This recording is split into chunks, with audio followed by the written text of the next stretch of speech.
Good morning, everyone. My name is MightyStream, and I am brought to you by Hope Through Navigation. This is our Hood Recovery Services, and I am excited to do your July 20th Spiritual Principle Day reading with you from Narcotics Anonymous. If you need to reach me, please reach out to me at recoveryofhope21@gmail.com. Let's go ahead and get into this meditation. All right, hopefully you can see that. Forgiveness sets us free.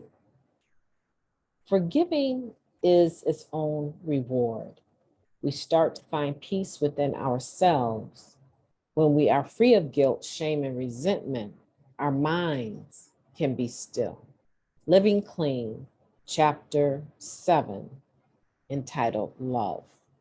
Move some things around a bit here so we can see better. Okay. Self-righteous indignation used to be its own reward.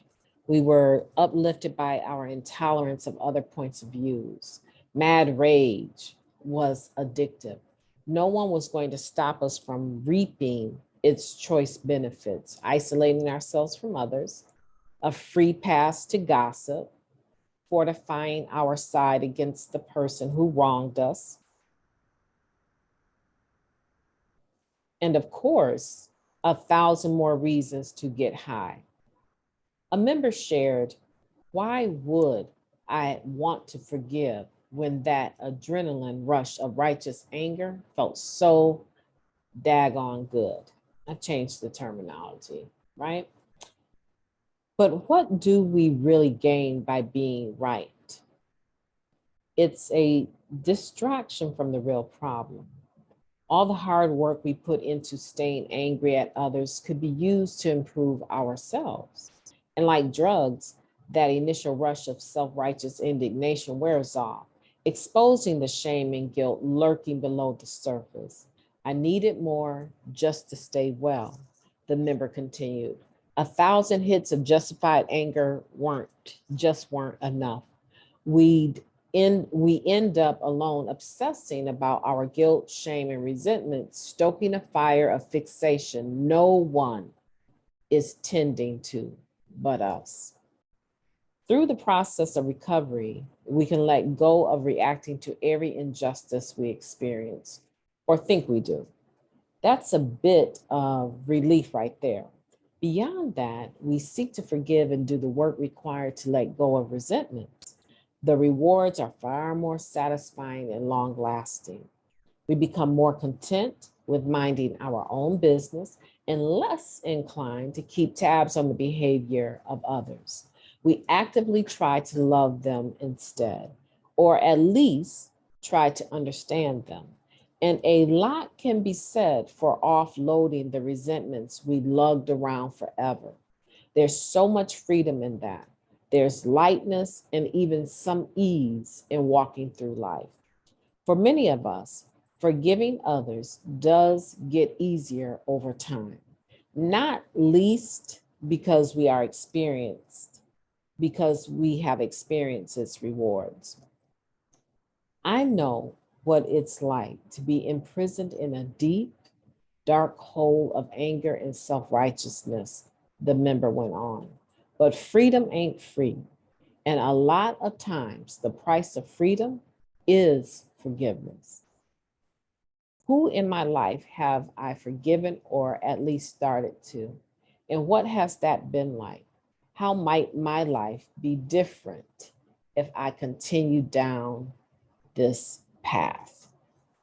This is positive. This is a positive, even though it's a difficult reading, it is a positive reading. The reading is talking about the benefits of being forgiven, but more importantly, forgiving other people, right? The benefits of having the quality, the spiritual principle of forgiveness is that you don't have to walk around with these heavy loads and heavy burdens of anger and resentment and shame and guilt. You don't have to carry those anymore, right? A lot of times what happens is that without even thinking about it, we can kind of fall into the old habit of taking fault with people. People can do things sometimes mindlessly. They're not even thinking about how they're coming across. And we will be offended by that person. And we start to set up barriers between ourselves and them. Failing to realize how many times did we put our foot in our mouths? How many times did we misspeak? And we just assume that if we say, I'm sorry, I did not mean to put it, that does not sound the way that I mean it, right? And we expect people to just be okay with that. And generally they are, but you know what? You would never know if they weren't, because very few people are going to actually come up to you and say, I didn't like how you said that.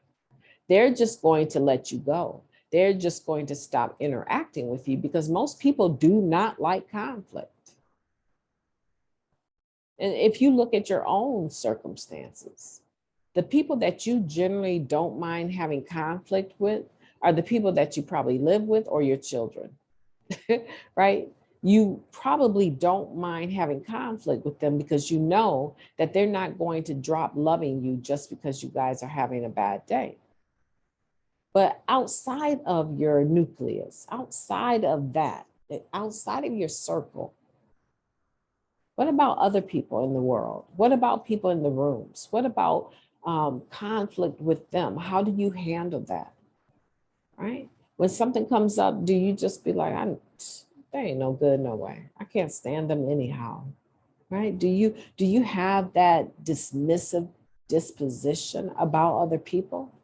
And you harbor that resentment? You let that resentment, if it was a ship, right? You let that resentment harbor at the dock of your heart, and you let it just sit there, rent free, never budging. The price of freedom is forgiveness. I would say love and forgiveness are two of the most powerful spiritual principles a person could desire to have. Think about the people that you forgave and how freeing that was for your relationship with them. And think about the people that you refuse to forgive and why are you refusing to forgive them?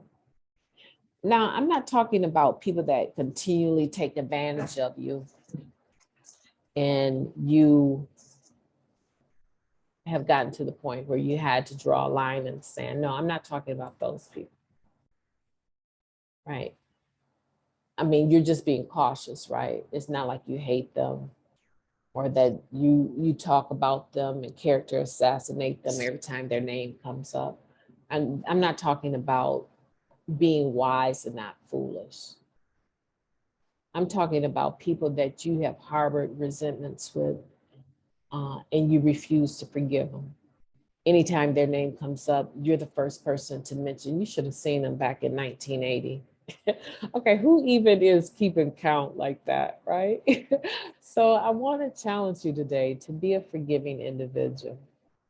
And again, even if you are drawing the line in the sand with someone that has continually taken advantage of you, you can do that without being mean about it, right? You can show tough love without being just downright ornery and mean about it,